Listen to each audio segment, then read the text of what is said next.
ഇത്രയും ശക്തമായ ആരോപണം കോൺഗ്രസ് ഉന്നയിക്കാൻ ശ്രമിക്കുമ്പോൾ എന്തുകൊണ്ടാണ് ഒരു പ്രവർത്തക സമിതി അംഗം ശശി തരൂരിനെ പോലെ ഒരാളെ നിലയ്ക്ക് നിർത്താൻ കോൺഗ്രസിന് പറ്റാത്തത്?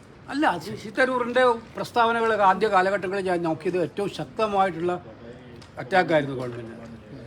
ഇതിപ്പം അത് ആകെ പറയുന്നത് ഓപ്പറേഷൻ സിന്ദൂറുമായി ബന്ധപ്പെട്ടുള്ള കാര്യങ്ങളിൽ കോൺഗ്രസ് പാർട്ടിക്ക് വ്യക്തമായ നിലപാടുണ്ട്. രാജ്യത്തെ സൈന്യത്തോടൊപ്പമായിരുന്നു, രാജ്യത്തിനോടൊപ്പമായിരുന്നു അതിനകത്ത് കാര്യങ്ങളിലാണ്. പക്ഷേ എന്ന് വെച്ച് ചോദിക്കേണ്ട ചോദ്യങ്ങൾ ചോദിക്കുക തന്നെ ചെയ്യും കോൺഗ്രസ് പാർട്ടി. വ്യത്യസ്തമായിട്ട് പാർട്ടിക്കകത്ത് അഭിപ്രായങ്ങളുണ്ടെങ്കിൽ ആ അഭിപ്രായങ്ങൾക്ക് പറയാനുള്ളവർക്ക് അവരുടെ സ്വാതന്ത്ര്യം നമ്മൾ നോക്കും. അവർക്ക് സ്വാതന്ത്ര്യം ഉണ്ടാവും പറയാം. രാജ്യത്തിന്റെ അസറ്റാണ് പ്രധാനമന്ത്രി നരേന്ദ്രമോദി. അത് ഓരോരാളുടെ അത് അവരവർ ചിന്തിക്കേണ്ടതാണ്. താൻ പറയുന്നത് എന്താണെന്നുള്ളത് അവരവർ സ്വയം ചിന്തിക്കേണ്ടതാണ്. ഞാൻ നിൽക്കുന്ന പാർട്ടി എൻ്റെ പാർട്ടി കോൺഗ്രസ് പാർട്ടിയാണ്.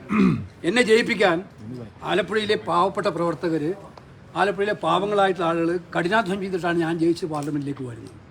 അപ്പോൾ എൻ്റെ പാർട്ടിയുടെ രാഷ്ട്രീയ ആശയങ്ങൾ എന്താണെന്നുള്ളത് ഞാൻ പാർട്ടി ആശയങ്ങളോട് എനിക്ക് എപ്പോഴും അഭിപ്രായ വ്യത്യാസങ്ങളുണ്ടെങ്കിൽ തീർച്ചയായിട്ടും അത് PMO ഷെയർ ചെയ്യുക. അതിന്റെ മെസ്സേജ് എന്താ കേസി?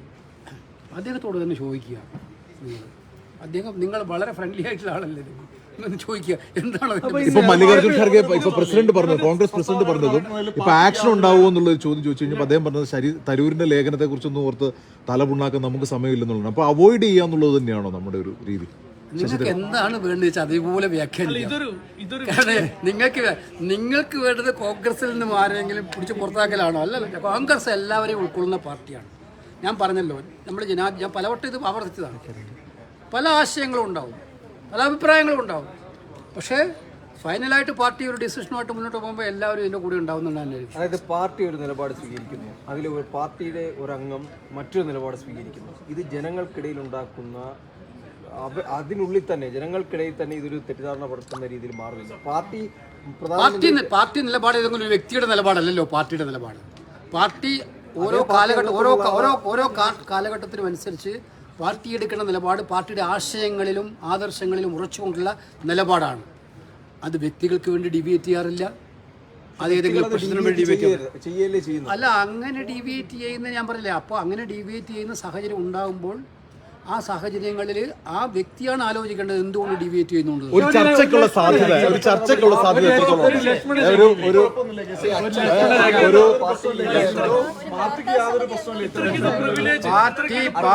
പാർട്ടി വളരെ കെട്ടുറപ്പോടെ മുന്നോട്ട് പോവാണ്.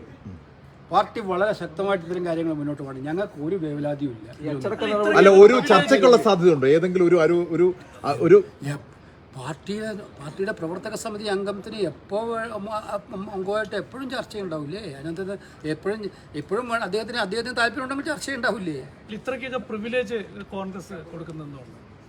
ഇത്രയും പാർട്ടിയെ പ്രതിസന്ധിയിലാക്കുന്ന പരാമർശങ്ങൾ നടത്തുമ്പോൾ ശശി തരൂരിന് ഒരു വാക്ക് പോലും അദ്ദേഹത്തിനെതിരെ പറയാൻ കോൺഗ്രസ് നേതൃത്വം തയ്യാറാകാത്തതുകൊണ്ട് നിങ്ങൾ ആഗ്രഹിക്കുന്ന പോലെ ഞങ്ങൾക്ക് പറയാൻ പറ്റില്ലല്ലോ പലപ്പോഴും. അപ്പൊ ആക്ഷൻ ഉണ്ടാവില്ലെന്നുള്ളതാണ്, നടപടി ഉണ്ടാവില്ലെന്നുള്ളതാണ്. തരൂരിനെതിരെ നടപടി ഉണ്ടാവില്ലെന്നുള്ളതാണ്, അച്ചടക്ക നടപടിയുടെ ആവശ്യമില്ലെന്നുള്ളതാണോ?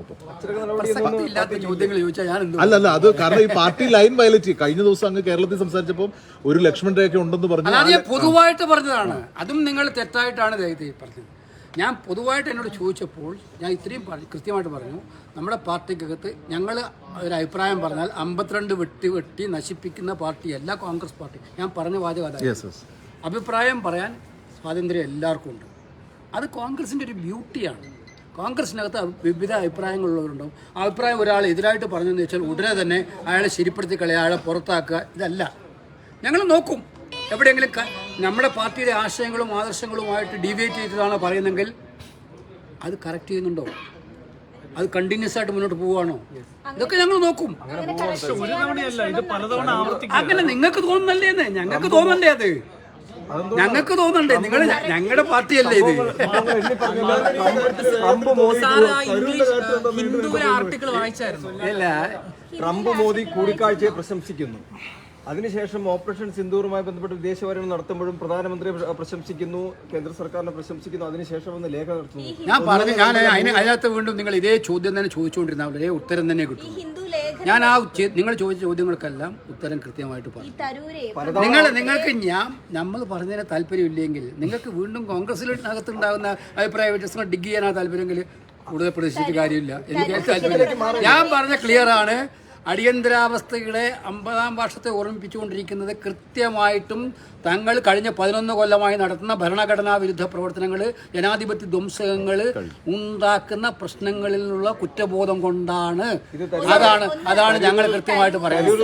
പ്രൈം മിനിസ്റ്ററുടെ എനർജി, ഡൈനാമിസം ഇതെല്ലാം ഇന്ത്യയുടെ അസറ്റ് ആണ് എന്നുള്ളതാണ് ശശി തരൂർ പറഞ്ഞത്. നരേന്ദ്രമോദിയുടെ നിങ്ങൾ ഇത്തരം കാര്യങ്ങൾ അദ്ദേഹത്തോട് വന്നിട്ട് ചോദിക്കും. നിങ്ങളിപ്പോ എന്നോട് കുറെ ചോദ്യങ്ങൾ ചോദിച്ചല്ലോ. ഇങ്ങനെ പറയാവോ, ഇങ്ങനെ പറയണോ, ഇങ്ങനെ പറയാവോ, അങ്ങനെ കണ്ടിന്യൂസ് ആയിട്ട് റിപ്പീറ്റ് ചെയ്യുന്നത് ശരിയാണോ എന്നൊക്കെ ചോദിച്ച കാര്യം നിങ്ങൾ അദ്ദേഹത്തോട് ചോദിക്കുക, കൃത്യമായ ഉത്തരം. ഒരു കാര്യം ഈ അപ്രഖ്യാപിത അടിയന്തരാവസ്ഥയെ പറ്റി കോൺഗ്രസ് പറയുന്നു, ഇത് തരൂർ പറയുമായിരിക്കും. നിങ്ങളെല്ലാം അവിടെ നിന്ന് കറങ്ങാണോ കംപ്ലീറ്റ്? വേറെ രാജ്യത്ത് ഒരു കാര്യമില്ല പറയാനില്ലേ? ഞാൻ പറഞ്ഞല്ലോ, ഈ പാരഡോക്സിയൽ പ്രൈം മിനിസ്റ്റർ എന്നുള്ള പുസ്തകത്തില് തരൂര് മോദിയെ അതിനിശ്ചിതമായി വിമർശിച്ച ഒരു ചരിത്രമുണ്ട്. അവിടെ നിന്ന് മാറിയാണ് ഇങ്ങോട്ട് ഇത്തരത്തിൽ പ്രൈസിംഗിലേക്ക് പോകുന്നത്. തരൂര് മലയാള മാധ്യമങ്ങളോട് സംസാരിക്കാറില്ല. വിമർശിച്ചു എഴുതുന്നത് അതാണ്. സോണിയാഗാന്ധി അതിന് 2 ദിവസം മുമ്പ് പ്രധാനമന്ത്രി വിമർശിച്ചെഴുതുന്നു. അതിന് 2 ദിവസം കഴിഞ്ഞിട്ട് തരൂര് പ്രധാനമന്ത്രിയെ പ്രശംസിച്ചെഴുതുന്നു. അപ്പോ ഇതിൽ നിങ്ങളെയും പ്രശംസിച്ചിട്ടുണ്ടല്ലോ ചില ഘട്ടങ്ങളിൽ. അതുകൊണ്ടാണ് അവിടെയാണ് നിങ്ങളെ പ്രശംസിക്കുന്നത് ഞങ്ങളെ പ്രശംസിക്കുന്ന 2 വ്യത്യാസമുണ്ട്. മൈക്ക് കയ്യിലെടുത്ത് വെച്ചു. അതൊന്നും ഇപ്പൊ ചിന്തിക്കേണ്ട കാര്യമല്ലേ. ഈ അൻവറിന്റെ കാര്യത്തിൽ ഈ വി ഡി സതീശൻ പറഞ്ഞു തന്നെയാണോ അടച്ചിട്ട വാതിൽ എന്നുള്ളത്? അത് അത്തരം കാര്യങ്ങളൊക്കെ കോൺഗ്രസിനകത്ത് ചർച്ച ചെയ്യാൻ സംവിധാനങ്ങളുണ്ട്, ബോഡിയുണ്ട്. അത് കഴിഞ്ഞ് UDF-നകത്ത് ചർച്ച ചെയ്യുന്ന സംവിധാനമുണ്ട്.